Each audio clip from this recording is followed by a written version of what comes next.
নমস্কাৰ সকলো দাদা বাইদেউ বন্ধু বান্ধৱী ভাইটি ভণ্টি সকলোকে মোৰ ফালৰ পৰা নমস্কাৰ জনাওঁ। আজি অসম ইতিহাসৰ এনচিয়েন্ট হিষ্ট্ৰীৰ তৃতীয় ভাগ পঢ়িম। প্ৰথম দুটা পাৰ্ট মই বনাই থৈছোঁ, যিসকলে চোৱা নাই প্ৰথম দুটা ভাগ আপোনালোকে সকলোৱে ৰিপিট চাই ল'ব। চ' লাষ্ট পাৰ্টত আমি পঢ়িছিলোঁ বৰ্মন বংশৰ বিষয়ে, আৰু বৰ্মন বংশৰ শেষৰজন ৰজা কোন আছিলে? ভাস্কৰ বৰ্মন।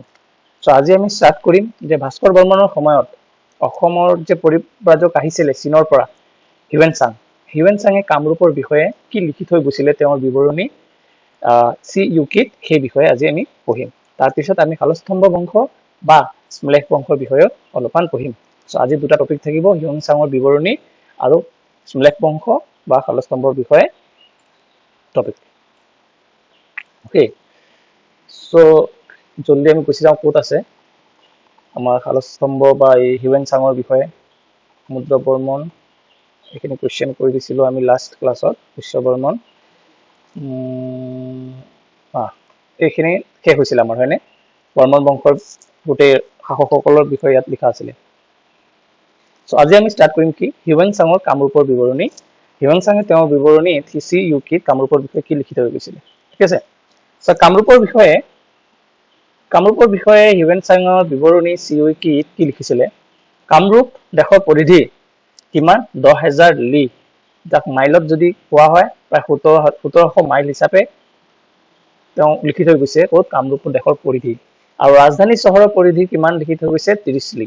এই দুটা ইম্পৰ্টেণ্ট, বহুত এক্সামত মানে যিমানকেইটা পইণ্ট ইয়াত দি থৈছোঁ মই গোটেইকেইটাই পইণ্ট ইম্পৰ্টেণ্ট। বিভিন্ন ধৰণৰ এক্সামত কিবা এটা পইণ্ট উঠাই দি প্ৰশ্ন সুধিবলৈ বহুত চান্স আছে, মানে দেখাও গৈছে বিভিন্ন এক্সামত প্ৰিভিয়াছ ইয়াৰ কুৱেশ্যনত।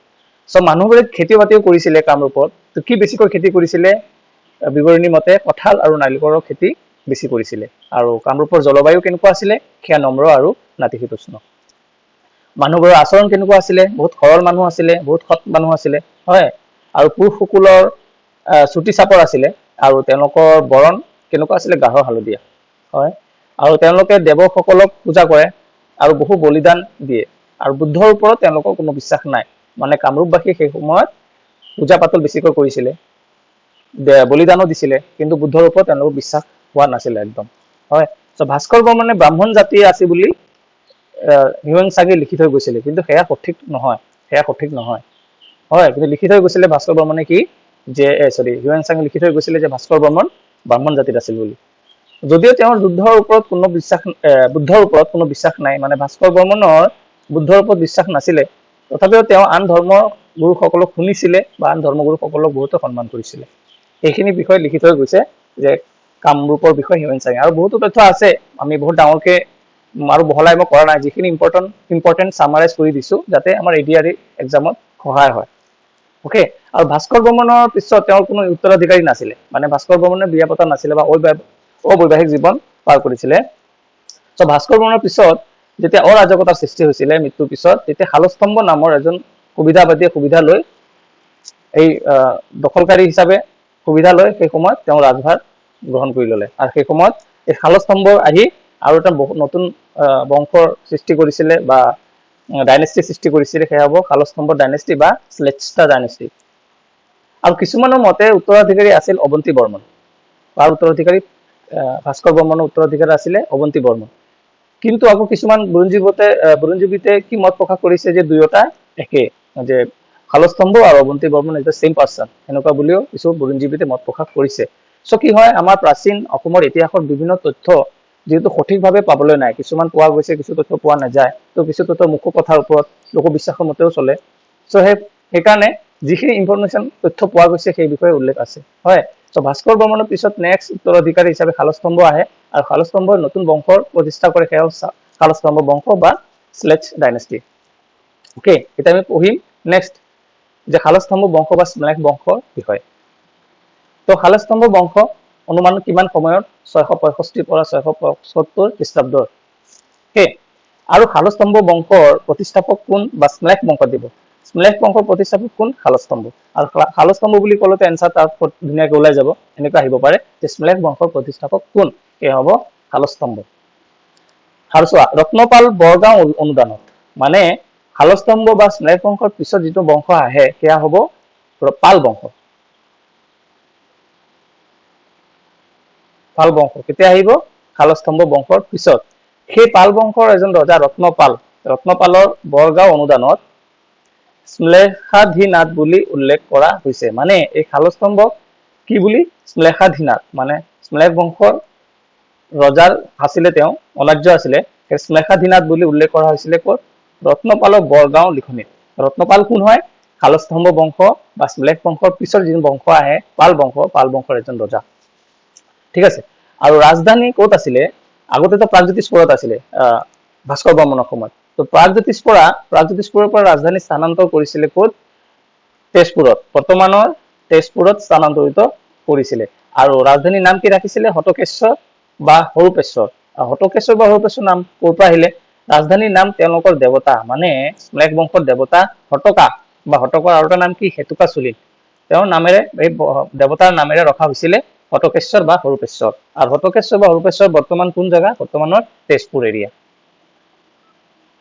বুজি পালা এইখিনি শালস্তম্ভৰ বিষয়ে দুটাই ইম্পৰ্টেন্ট কথা আছে তেওঁক শ্লেষাধীনাথ বুলি কোৱা হয় আৰু তেওঁ প্ৰাগজ্যোতিষপুৰৰ পৰা ৰাজধানী ট্ৰান্সফাৰ কৰিছিলে স্থানান্তৰ কৰিছিলে কলৈ তেজপুৰলৈ বৰ্তমানৰ তেজপুৰ এৰিয়া সেই সময়ত কি নাম আছিলে হটকেশ্বৰ বা হৰুপেশ্বৰ হটকেশ্বৰ নাম ক'ৰ পৰা আহিলে তেখেতসকলৰ দেৱতা হটকা বা হেতুকা চুলিনীয় নামৰে তেওঁ নাম দিছিলে হটকেশ্বৰ বা হৰুপেশ্বৰ বৰ্তমানৰ তেজপুৰ হল শালস্তম্ভৰ বংশৰ পিছত শালস্তম্ভ বা তাৰ পিছত আৰু বহু কেইজন ৰজা আহিছিলে কিন্তু তেওঁলোকৰ বিষয়ে সঠিক তথ্য নাই ইতিহাসত নথকাৰ পিছত যিজন ৰজা হৈছিলে সেইজন হল শ্ৰী হৰ্ষদেৱ যাৰ বিষয়ে কিছু তথ্য পোৱা গৈছিলে আৰু সেইখিনি উঠাই নোটছত লিখা হৈছে মানে ইতিহাসবিদেও শালস্তম্ভৰ পিছত বহু কেইজন আৰু ৰজা আছিলে যাৰ বিষয়ে একো তথ্য দাঙি ধৰা নাই বা পোৱা নাই তেওঁলোক ইতিহাসবিদৰ মতেও শালস্তম্ভৰ পিছত কোন আহিছিলে ৰজা শ্ৰী হৰ্ষদেৱ কিন্তু শ্ৰী হৰ্ষদেৱ শালস্তম্ভৰ ল'ৰা নহয় দেই তেওঁৰ সন্তান নহয় বেলেগ কোনোবা আছিলে কিন্তু ইনফৰমেশন পোৱা গৈছে কি শালস্তম্ভৰ পিছত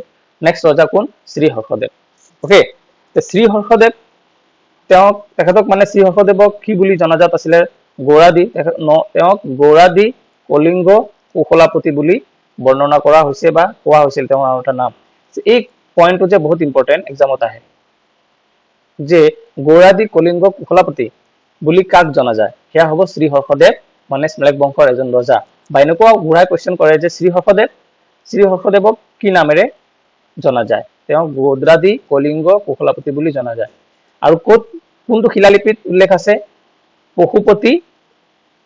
পশুপতি শিলালিপিত আৰু নেপালৰ ৰজা লিচ্ছবি জয়দেৱ দ্বিতীয় নেপালত লিচ্ছবি ডাইনেষ্টি আছিলে এটা আমি ইণ্ডিয়ান হিষ্ট্ৰী পঢ়িলেও পাম তাত সেই সময়ত নেপালৰ লিচ্ছবি ৰজা আছিলে জয়দেৱ দ্বিতীয় তেখেতক পশুপতি শিলালিপিত উল্লেখ কৰিছে গৌৰাদী কলিংগ কুশলাপতি বুলি কাৰ বিষয়ে শ্ৰী হৰ্ষদেৱৰ বিষয়ে ওকে শ্ৰী হৰ্ষদেৱ আৰু দ্বিতীয়ৰ সৈতে বৈবাহিক সূত্ৰে মিত্ৰতা স্থাপন হৈছিলে ঠিক আছে নেপালৰ ৰজা জয়দেৱ দ্বিতীয় তেওঁৰ লগত কিভাৱে মানে কেনেকৈ বৈবাহিক সম্পৰ্কৰ যোগেদি মিত্ৰতা বন্ধুত্ব স্থাপন হৈছিলে হল তো শ্ৰী হৰ্ষদেৱৰ বিষয়ে মেইন পইণ্ট আহিব কি তেখেতক গৌৰাদী কলিংগ কুশলাপতি বুলি জনা যায় তাৰপিছত নেক্সট ইম্পৰ্টেন্ট লাইন ইয়াত হ'ব যে কলিংগ আৰু কৌশলৰ শৈল্য ৰাজবংশক পৰাস্ত কৰিছিলে তেওঁ মানে যুদ্ধ কৰি পৰাস্ত কৰিছিলে কাক কলিংগ আৰু কৌশলৰ শৈল্য ৰাজবংশক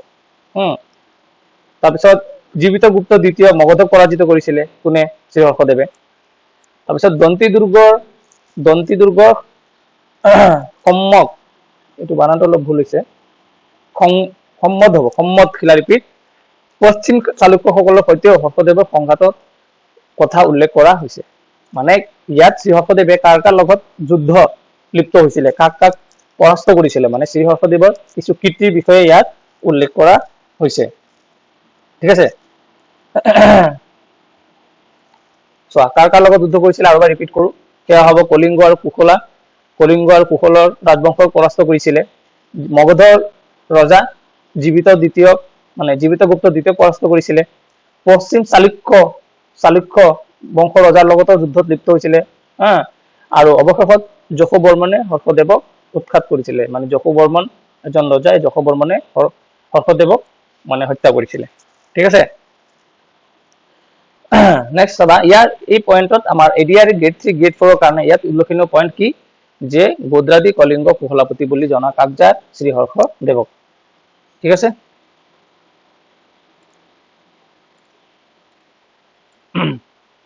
বলা নেক্সট চাওঁ কি চোৱা মানে শ্ৰী হৰ্ষদেৱে গৌড় মানে বেংগলৰ কিছু এৰিয়া অদ্ৰা কলিংগ কুশলা এইবোৰ গোটেই এৰিয়া শ্ৰী হৰ্ষদেৱে মানে নিজৰ অধীনলৈ আনিছিলে সেইকাৰণে তেখেতক গৌড় গোদ্ৰাদি কলিংগ কুশলাপতি বুলি কোৱা হয় কাৰণ এই গোটেই এৰিয়া তেওঁ আন্ডাৰত ৰাখিছিলে হল শ্ৰী হৰ্ষদেৱ নেক্সট শ্ৰী হৰ্ষদেৱৰ পিছত নেক্সট আৰু এজন ৰজা কোন হৈছিলে তেখেত আছিলে হৰজৰা বৰ্মন সৰি ৰবা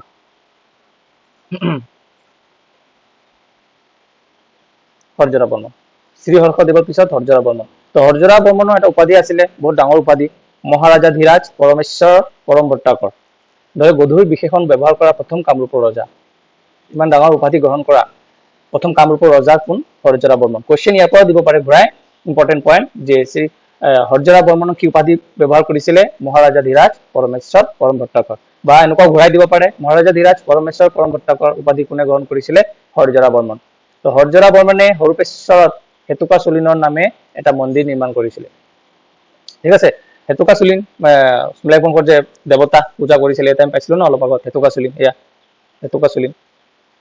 হেতুকা চুলিনৰ নামে মন্দিৰ নিৰ্মাণ কোনে কৰাইছিলে হৰজৰা বৰ্মন আৰু তেজপুৰত হৰজৰা পুখুৰীও খনন কৰাইছিলে কোনে হৰজৰা বৰ্মনে সো হৰজৰা বৰ্মনৰ বিষয়ে ইম্পৰ্টেন্ট এই তিনটা লাইন মনত ৰাখিবা মহাৰাজা ধীৰাজ পৰমেশ্বৰ পৰম ভট্টাকৰ উপাধি গ্ৰহণ কৰিছিলে শ্ৰী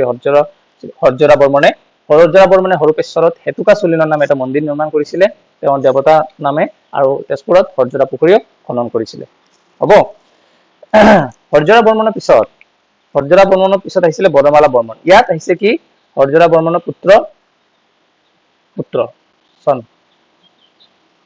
হৰজৰা বৰ্মনৰ ল'ৰা কোন আছিলে বনমালা বৰ্মন ঠিক আছে তো বনমালা বৰ্মন তেওঁৰ পুত্ৰ বৰ্ণমালা বৰ্মনৰ বিষয়ে তেনেকুৱা ইম্পৰ্টেন্ট একো ইনফৰমেশ্যন নাছিলে বা কীৰ্তি নাছিলে কি কৰিছিলে কি তেওঁ উপাধি গ্ৰহণ কৰিছিলে তেনেকুৱা ইম্পৰ্টেন্ট একো কথা নাই কিন্তু বৰ্ণমালা বৰ্মনৰ বিষয়ে এটা সৰু লাইন আছে যে কি বৰ্ণমালা বৰ্মনৰ পুত্ৰ কোন জয়মালা ইয়াৰ পৰা পুত্ৰ অধিকাৰী অলপ গম পোৱা যায় কাৰ ল'ৰা কোন আছিলে তো বৰ্ণমালা বৰ্মনৰ পুত্ৰ আছিলে জয়মালা এওঁ চন ঠিক আছে হৰজৰা বৰ্মনৰ ল'ৰা বৰ্ণমালা বৰ্মনৰ ল'ৰা জয়মালা সো বৰ্ণমালা বৰ্মনৰ পুত্ৰ জয়মালা শাসনভাৰ কথা তেওঁ মৃত্যু পৰ্যন্ত উপবাস কৰিছিলে ইয়াত এটা কোৱেশ্চন বনিব পাৰে যে প্ৰাচীন অসমৰ ইতিহাসত কোনজন ৰজাই মৃত্যু পৰ্যন্ত উপবাস কৰিছিলে সেয়া হ'ব বৰ্ণমালা বৰ্মন আৰু বৰ্ণমালা বৰ্মনে মৃত্যু পৰ্যন্ত উপবাস গ্ৰহণ কৰি তাৰ পিছত তেওঁ উত্তৰাধিকাৰী কোন হৈছিলে বৰ্ণমালা বৰ্মনৰ পুত্ৰ জয়মালা সো হৰজৰা বৰ্মনে কি উপাধি গ্ৰহণ কৰিছিলে মহাৰাজা ধীৰাজ পৰমেশ্বৰ পৰম ভট্টাকৰ হৰজৰা পুখুৰী খনন কৰিছিলে আৰু হৰূপেশ্বৰত হেতুকা চুলিনৰ এটা মন্দিৰ নিৰ্মাণ কৰিছিলে হৰজৰা বৰ্মনৰ পিছত পুত্ৰ বৰ্ণমালা বৰ্মনৰ বিষয়ে বিশেষ একো উল্লেখনীয় তথ্য নাই কিন্তু এটা লাইনে আছে বৰ্ণমালা বৰ্মনৰ বিষয়ে তেওঁ মৃত্যু পৰ্যন্ত উপবাস কৰিছিলে তাৰপিছত বৰ্ণমালা বৰ্মনৰ পিছৰজন ৰজা কোন হ'ল জয়মালা তো জয়মালাৰ বিষয়ে তেনে উল্লেখনীয় একো কীৰ্তি নাই বা ইতিহাসত একো তথ্য নাই এটা সৰু কথা আছে কি জয়মালা বৰ্মনৰ আৰু এটা নাম কি বীৰবাহু নামেও জনাজাত সো কোনজন ৰজাক বীৰবাহু বুলি জনা যায় প্ৰাচীন অসমৰ ইতিহাসত সেয়া হ'ব জয়মালা তেনেকৈ ইম্পৰ্টেন্ট লাইনবোৰে আমি ইয়াত মনত ৰাখিম ঠিক আছে জয়মালাৰ পিছত বহু কেইজন ৰজা আৰু আছিলে জয়মালাৰ পিছত তেখেতসকলৰ সম্পূৰ্ণ তথ্য ইতিহাসত পোৱা নাযায় ভালকে পোৱা যোৱা নাই তাৰ পিছত জয়মালাৰ পিছত আৰু বস্তুটো গেপিংছ থাকি গৈছে জয়মালাৰ পিছত শেষৰ যিজন ৰজা আছিলে স্মলেশ বংশৰ বা শালস্তম্ভ বংশৰ শেষৰজন ৰজা আছিলে ত্যাগ সিংহ ইম্পৰ্টেন্ট কোৱেশ্চন ইয়াত আহে যে শালস্তম্ভ বংশৰ স্মলেশ বংশৰ শেষৰজন ৰজা কোন আছিলে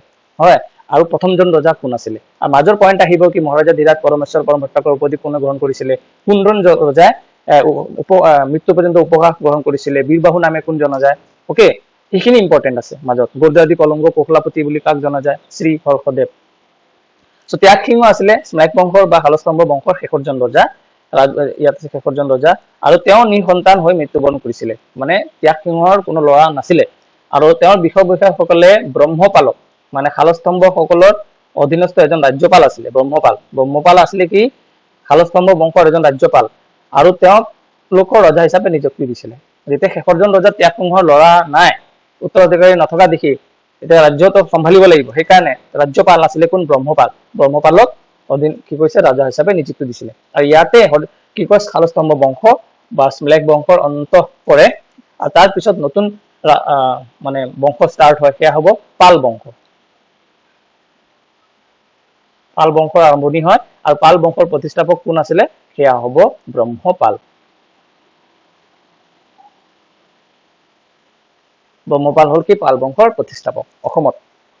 ঠিক আছে, এইখিনি বুজি পালা। সো ইয়াৰ ওপৰত কোৱেশ্চন আমি কৰিম। তাৰ আগত আৰু এটা পইণ্ট আছে দেই, যে বিখ্যাত বেদান্ত সংস্কাৰবাদী শংকৰাচাৰ্যই এই সময়ছোৱাতে কামৰূপ ভ্ৰমণ কৰিছিলে। বিশিষ্ট তান্ত্ৰিক পণ্ডিত অভিনৱ গুপ্তৰ সৈতে বিতৰ্কত লিপ্ত হৈছিলে। মানে তন্ত্ৰবিদ্যা তান্ত্ৰিক আছিলে কোনো অভিনৱ গুপ্তৰ সৈতে বিতৰ্কত লিপ্ত হোৱাৰ কাৰণে বেদান্ত সংস্কাৰবাদী শংকৰাচাৰ্যই ভ্ৰমণ কৰিছিলে অসম। কোন সময়ত? এই শালস্তম্ভ বংশৰ যেতিয়া চলি আছিলে প্ৰাগজ্যোতিষপুৰত, সেই সময়ত আহিছিলে শংকৰাচাৰ্য আহিছিল সেই সময়ত। অকে, এতিয়া ইয়াত চাবা শালস্তম্ভৰ বিষয়ে এটা ডায়গ্ৰাম বনাই থৈছো। শালস্তম্ভ বংশ প্ৰতিষ্ঠাপক কোন? শালস্তম্ভ। তাৰপিছত কোন ৰজা আহিছিলে? শ্ৰীহৰ্ষদেৱ। শ্ৰীহৰ্ষদেৱৰ পিছত কোন? হৰ্যৰা বৰ্মন। অকে, হৰ্যৰা বৰ্মনৰ পিছত বনমালা বৰ্মন। বনমালা বৰ্মনৰ পিছত জয়মালা, তাৰপিছত ত্যাগসিংহ। মাজতে বহুত আছিলে আৰু ৰজা, কিন্তু ইতিহাসত বিশেষ তথ্য নোপোৱাৰ কাৰণে এওঁলোকৰ নাম উল্লেখ কৰা হোৱা নাই। সো হৰ্যৰা বৰ্মনক কি উপাধিৰে জনা গৈছিলে? হৰ্যৰা বৰ্মনক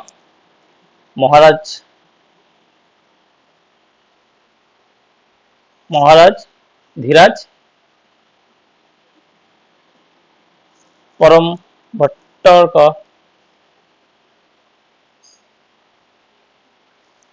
পৰমেশ্বৰ, হয়, হৰ্যৰা বৰ্মনক। তাৰপিছত বনমালা বৰ্মনক কি নামে জনা যায়? বনমালা বৰ্মনক কিবা নাম আছিলে নাই? আছিলে নে নাই? দীঘল উপাধি যে কোনে গ্ৰহণ কৰিছিলে?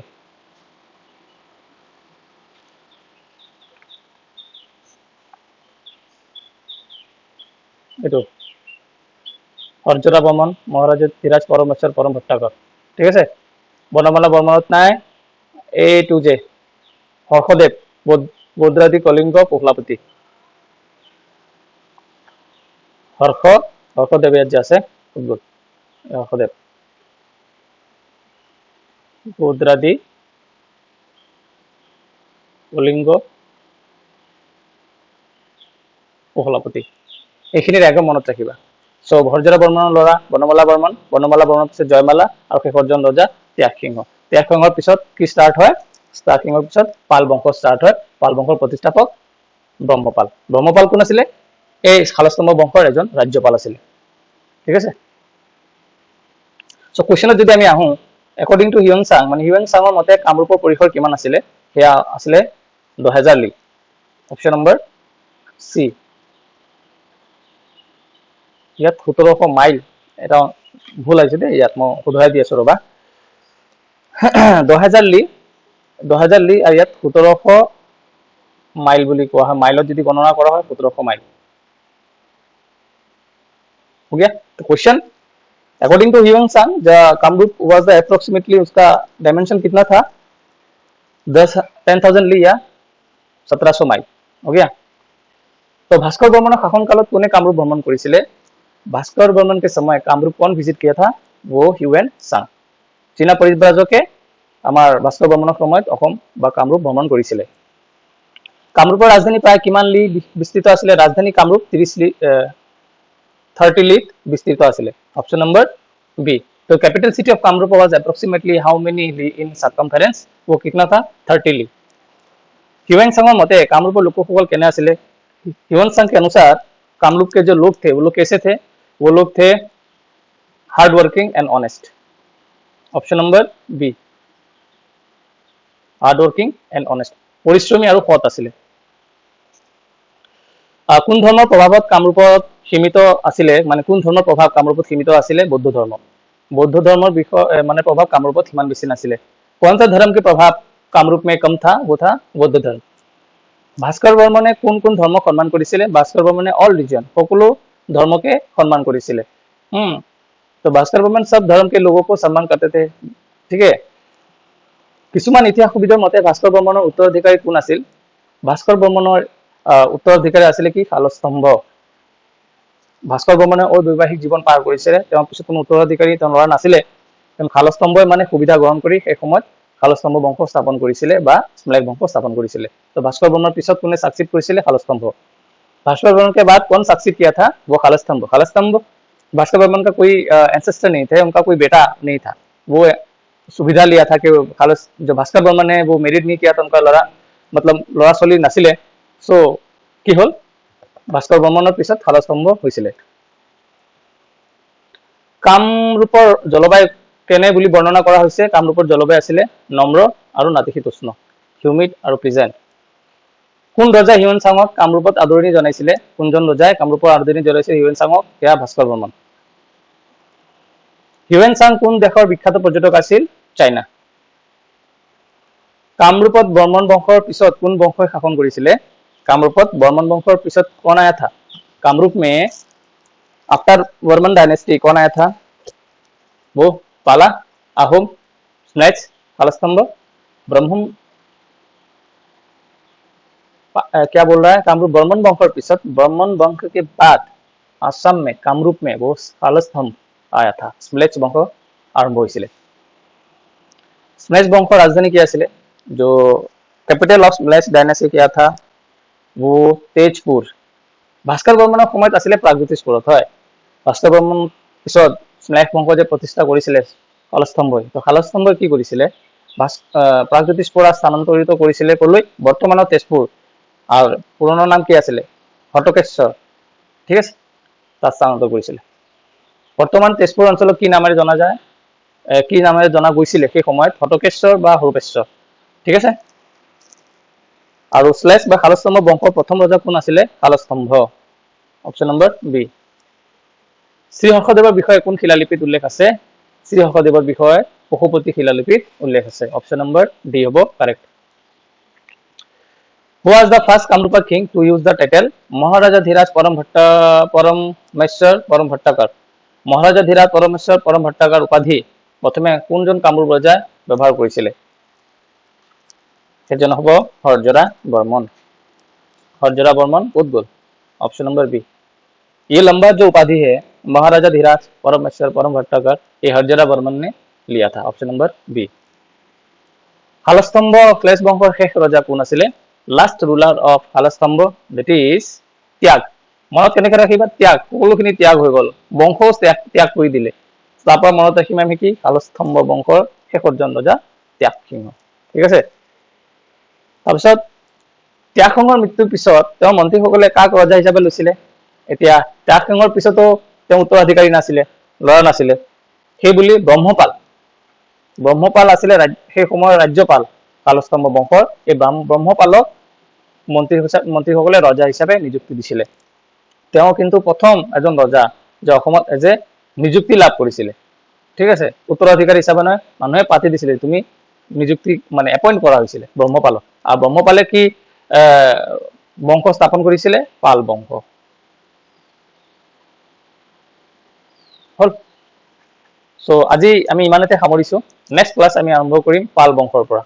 নেক্সট ভিডিঅ' পাল বংশৰ পৰা আমি আৰম্ভ কৰিম, যে ব্ৰহ্মপাল যে আহিলে তাৰ পিছত त्याग সিংহৰ পিছত ব্ৰহ্মপালে আৰম্ভ কৰিছিলে পাল বংশ। ঠিক আছে। সো ভিডিঅ'টো চোৱাৰ বাবে ধন্যবাদ। ভাল লাগিলে শ্বেয়াৰ লাইক নিশ্চয় কৰিব, ছাবস্ক্ৰাইব কৰিব, আৰু বিভিন্ন ধৰণৰ ভিডিঅ' আনি থাকিম। লাহে লাহে আমি প্ৰিভিয়াছ ইয়াৰ কুৱেশ্যনৰ প্ৰেক্টিছ কৰিম। ঠিক আছে। সো তেতিয়ালৈকে ভালকৈ পঢ়া, ভালে থাকা, সুস্থ থাকা, হেপী থাকা।